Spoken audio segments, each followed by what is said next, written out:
Halo co-friends, pada soal ini kita akan membahas mengenai perhitungan reaksi kimia pada sel elektrolisis atau mengenai stoikiometri sel elektrolisis. Pada prinsipnya, sel elektrolisis ini menggunakan energi listrik dari sumber eksternal agar reaksi kimia dapat terjadi, di mana pada rangkaian selnya ada elektroda yaitu katoda dan anoda, larutan elektrolit, dan sumber arus listrik eksternal. Arus listrik merupakan elektron yang bergerak. Elektron mengalir masuk ke katoda dan keluar melalui anoda, sehingga membuat katoda merupakan elektroda bermuatan negatif dan anoda bermuatan positif. Reaksi yang terjadi dalam sel elektrolisis adalah reaksi redoks atau reduksi oksidasi, di mana kita ketahui reaksi reduksi yaitu proses penangkapan elektron dan oksidasi yaitu proses pelepasan elektron. Jadi, reaksi reduksi terjadi di katoda dan oksidasi terjadi di anoda. Pada soal ini diketahui ada zat elektrolit yaitu AgNO3.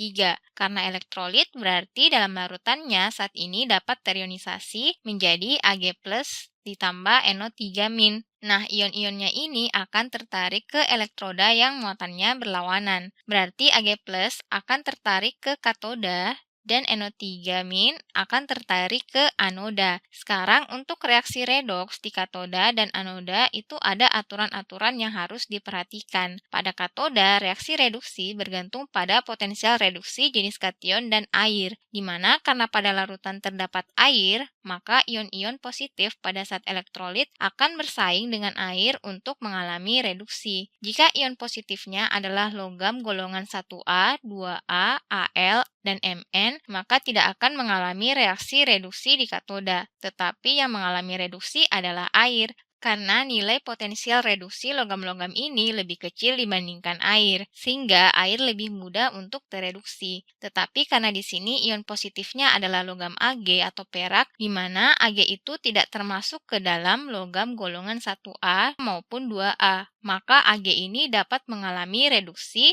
dengan menangkap satu elektron, karena muatannya di sini +1, menjadi padatan logam Ag atau logam perak. Nah, massa logam perak yang dihasilkan pada katoda dari reaksi reduksi ini akan setara dengan muatan listrik pada sel elektrolisis. Jadi semakin besar kuat arus listrik, maka semakin besar muatan listriknya dan semakin banyak ion Ag+ yang akan tereduksi menjadi logam Ag di katoda. Nah, di mana di sini diketahui arus listriknya disimbolkan dengan I, yaitu sebesar 10 ampere. Hubungan antara massa dan besarnya muatan listrik pada sel elektrolisis ini dikemukakan oleh seorang ilmuwan yaitu Faraday. Nama hukumnya adalah hukum 1 Faraday, di mana bunyinya yaitu massa yang dihasilkan pada sel elektrolisis berbanding lurus dengan muatan listrik di dalam sel, di mana muatan listrik ini disimbolkan dengan Q. Q atau muatan listrik satuannya adalah kolom.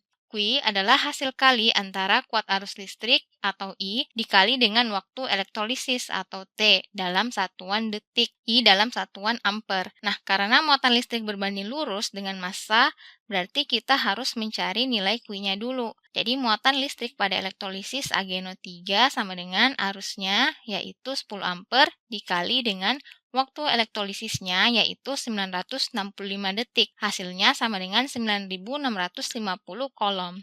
Nah, sekarang bagaimana menghitung massa Ag melalui hubungannya dengan muatan listrik ini? Kita ketahui dalam stoikiometri reaksi kimia atau perhitungan reaksi kimia yang umum, biasanya kan untuk menghitung massa kita bisa dapatkan dari perbandingan mol zat. Namun, pada reaksi redoks yang melibatkan penangkapan dan pelepasan elektron, yang dijadikan patokan di sini adalah mol elektron, di mana berdasarkan eksperimen 1 mol elektron mengandung muatan listrik atau Q sebesar 96.500 kolom. 1 mol elektron ini disebut juga sebagai 1 Faraday. Jadi untuk menghitung mol elektron pada reaksi reduksi Ag+, mol elektron sama dengan Q dibagi dengan 96.500 kolom. Jadi Q-nya yaitu tadi 9650 dibagi 96.500 sama dengan 0,1 mol elektron atau 0,1 Faraday. Karena pada reaksinya ini, koefisien Ag sama dengan koefisien elektron yaitu 1:1,